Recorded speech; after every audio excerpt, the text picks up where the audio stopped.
एक बार की बात है। एक गांव में एक लड़का रहता था। वो लड़का पढ़ाई में बहुत होशियार था, लेकिन उसकी पढ़ाई नहीं हो पाती थी क्योंकि वो लड़का अपना घर भी चलाया करता था।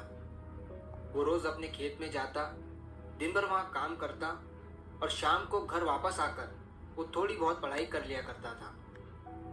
अब जब वो लड़का 12वीं क्लास में गया तो सभी गांव वालों को ये लग रहा था कि हमारे गांव से यही लड़का 12वीं में फर्स्ट आएगा, क्योंकि गांव वालों को भी पता था कि वो लड़का पढ़ाई में बहुत होशियार है। तो 12वीं का एग्जाम आया, लड़के ने एग्जाम दिया और जब 12वीं का रिजल्ट आया तो वो लड़का किसी कारण से एक सब्जेक्ट में फेल हो गया।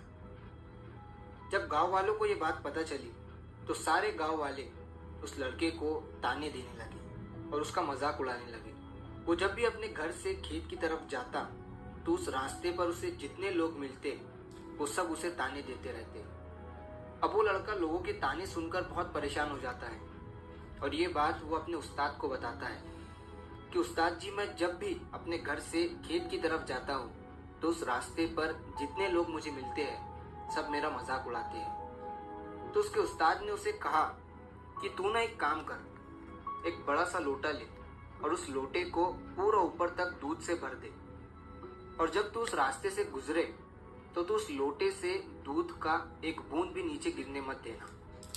लड़के ने एक दिन वैसा ही किया।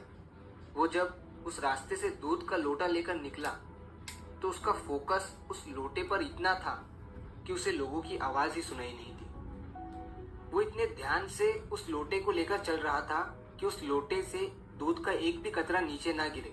इसकी वजह से उसे लोगों के तानों की आवाज सुनाई ही नहीं दी।